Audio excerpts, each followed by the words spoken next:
Good evening, everybody, and welcome to the Metal Magdalene with Jet right here on Metal Messiah Radio. Today we have a special guest joining us. We have Karl Willetts of Memoriam back on the show. Welcome back to the show, Karl.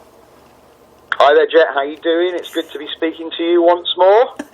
I'm doing good. So, Karl, last we talked, we mentioned Bolt Thrower and you coming back from a difficult time and starting up Memoriam. So tell people just a little bit of history behind Memoriam, like how you got started and why you started the band, just to introduce the band to the listeners a little bit.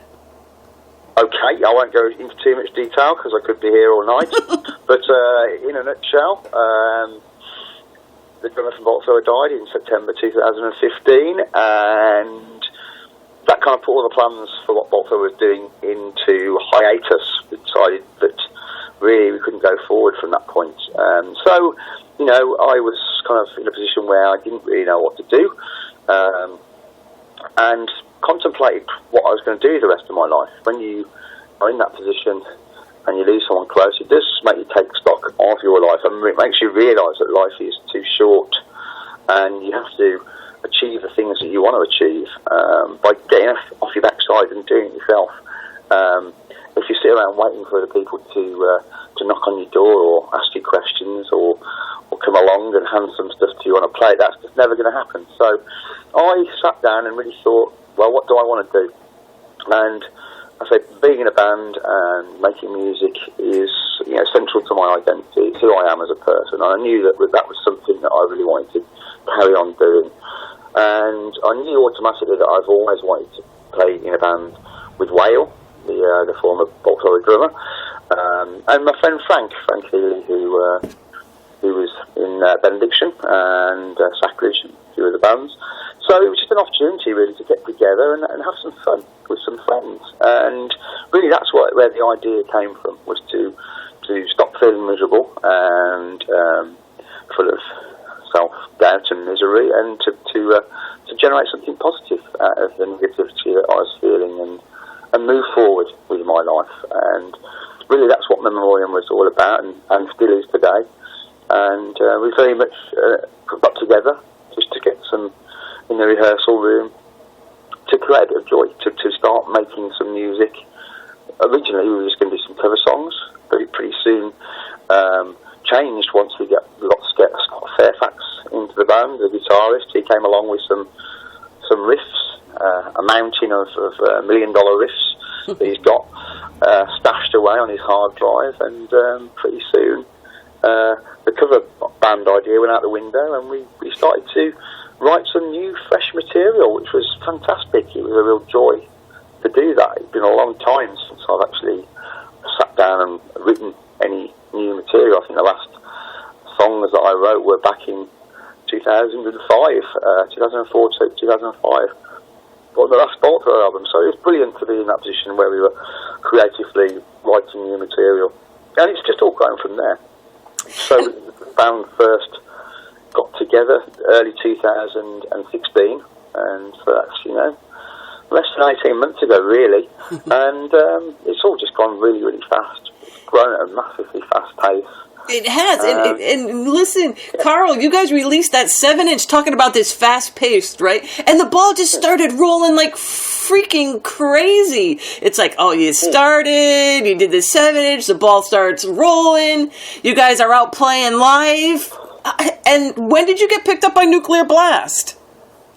Well, that's it. When we got these new songs together, we got them together really quite fast. In the period of say, January to March, we'd written about 5 songs. So we thought, right, okay, now's the point to get them down, just demo them, so we can actually have a listen to them, so we can learn them, play them live.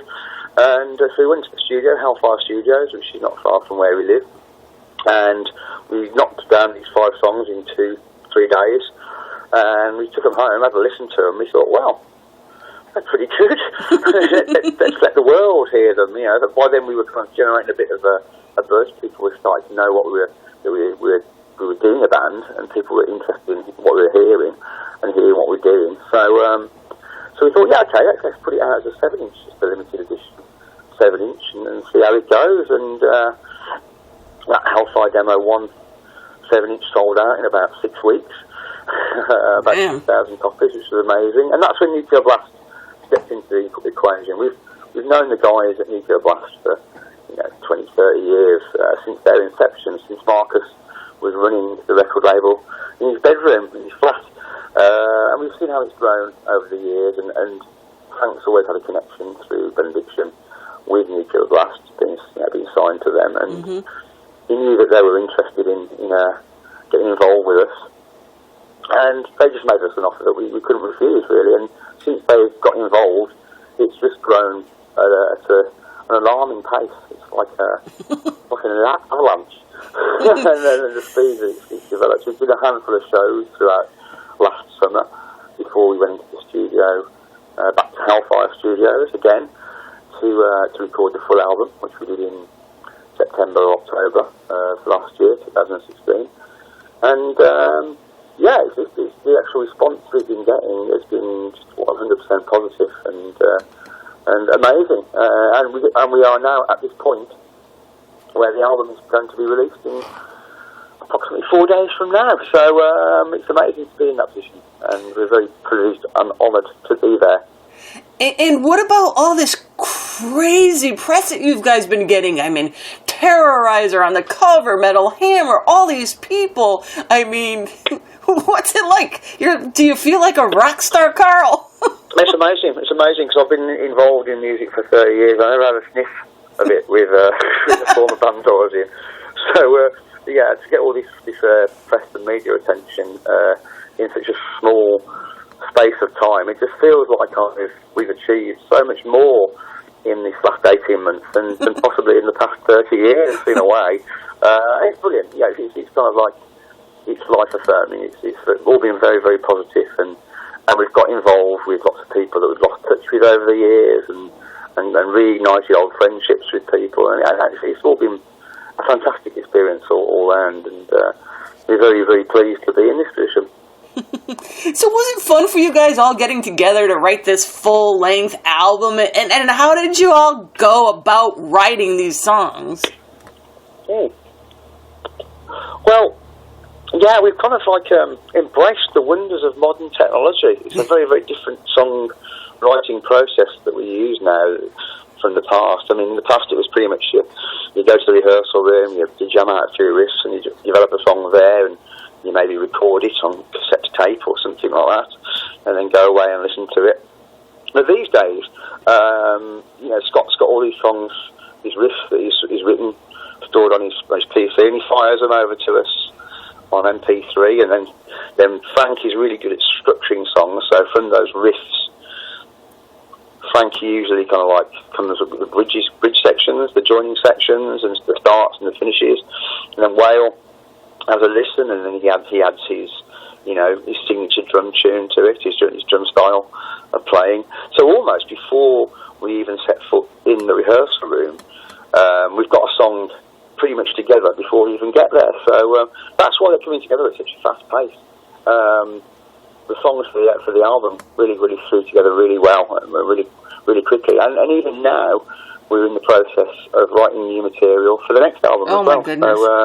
So that fire, that creative spark, is definitely alive within us, and we're having a great time doing it, because ultimately that's what being in a band is all about. It's doing something creatively and creating new music and being relevant, and B, the bottom line really is just having some fun with your mates, and that's really what it all should be about. And regardless of what level of what music you're playing, at what level, as long as you are having a good time playing with people, your mates, the people you love and you know, that's all that really should matter. And we have fulfilled that, and we're just enjoying every moment of it for what it is, and long may it last. So how long did it take you guys to actually record this one? Okay, yeah. Well, we spent about 2 weeks in the recording process, because all the songs were there. We knew what they were, and we used some of the songs that we've released as 7-inches as well. So we've kind of re-recorded those. The recording process was pretty straightforward and took about 2 weeks to get all the music down. But the mix itself, when we were mixing, that took probably about 4 to 6 weeks on top of that, because we had a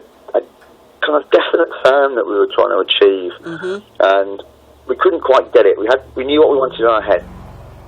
We wanted to create that old school death metal sound, but we wanted to be quite raw. But also we wanted to have some modern elements in there. We have used samples and things like that.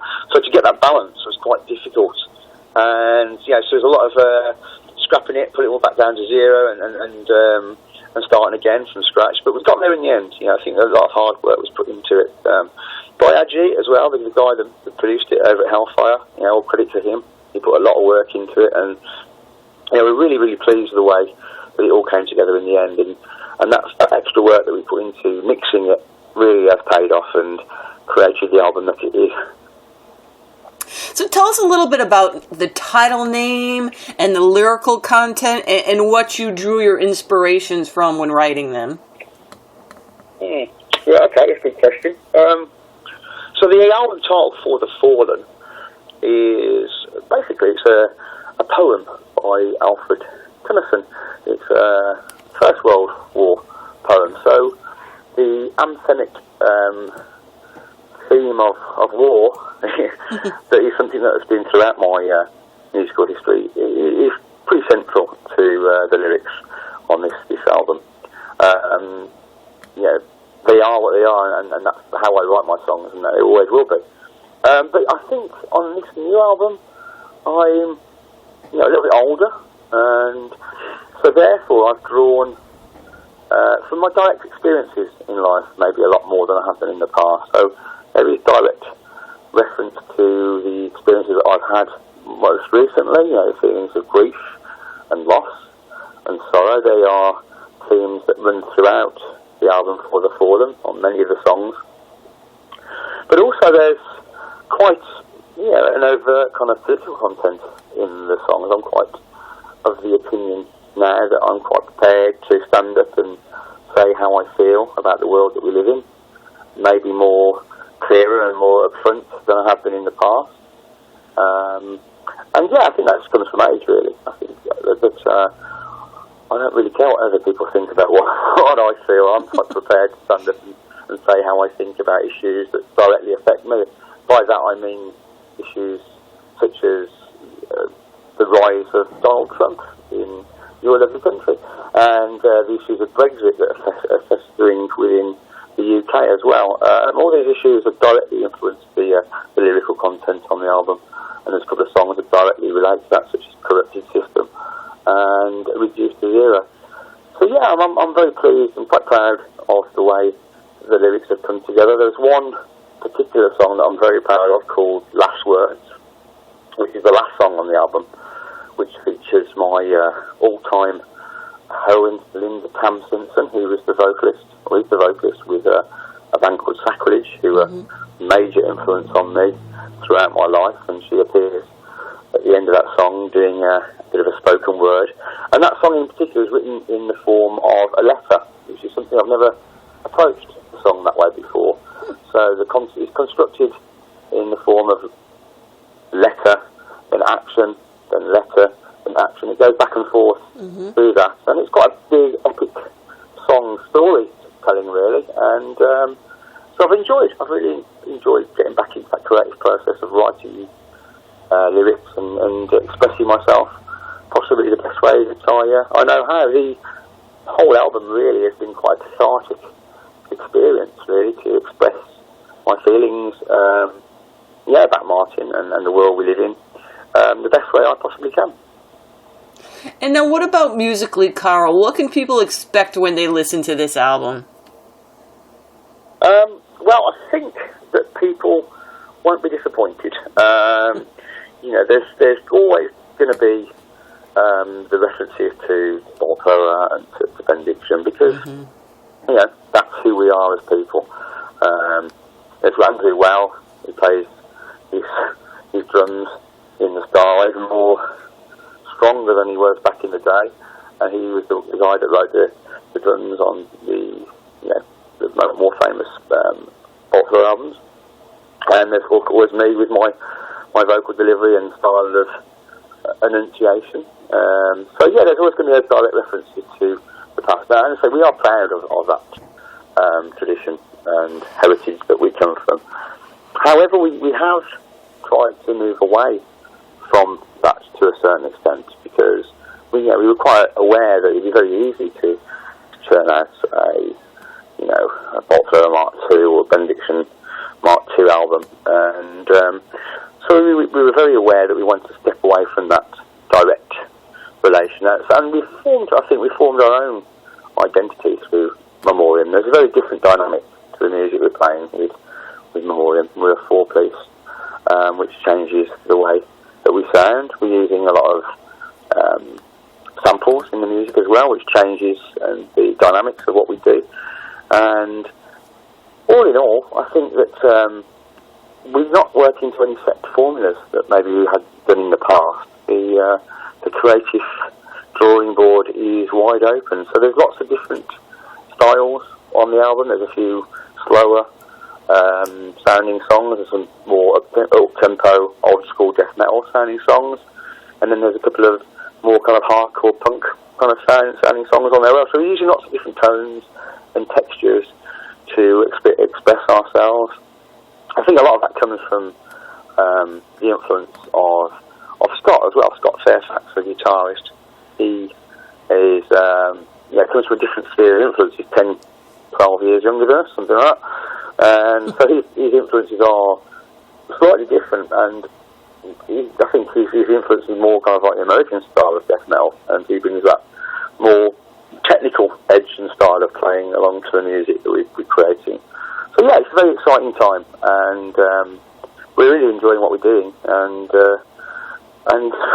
that's all there is to it, really. We are enjoying it, and it's just great that the world seems to have got behind us, and the actual press coverage we've got is amazing, and the support we've received and the reviews that we've had have been great. I've seen one or two negative ones, but that's fine. That's to be expected. I don't expect everybody to like it. In fact, I'd be a bit worried if they were.